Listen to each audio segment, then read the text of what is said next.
Un cap fermat és una imatge habitual, però en alguns casos pot ser denunciable.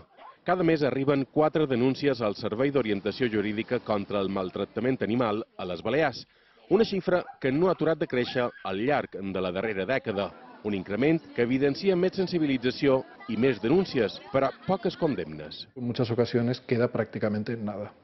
Lo que pasa es que eso está empezando a cambiar porque, de hecho, aquí en Baleares se han conseguido ya las 2 primeras condenas con ingreso efectivo en prisión. Només fa 3 anys de la primera entrada a presó per maltractament animal. Un manacorí va matar un cavall a cots per un mal resultat en una cursa de trot. Poc després hi entrava el segon, per haver deixat morir de fam i set el seu ca a Palma.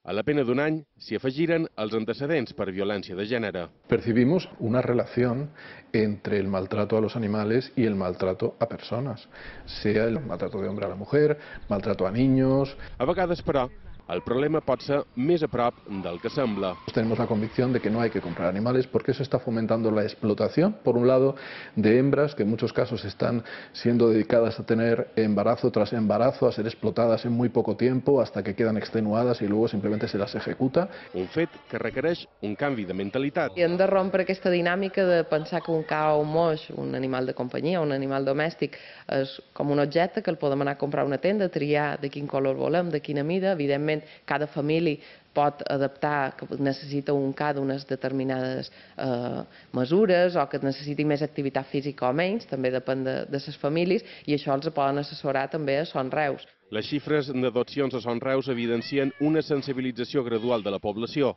El 2018 s'adoptaren més de 770 cans i gairebé 500 moixos. A més, durant els darrers anys s'ha produït una important reducció de les eutanàsies a cans. De les 132 al 2013, o les 52 del 2015, al 2018 se'n sacrificaren 6, una xifra en tot encara excessiva.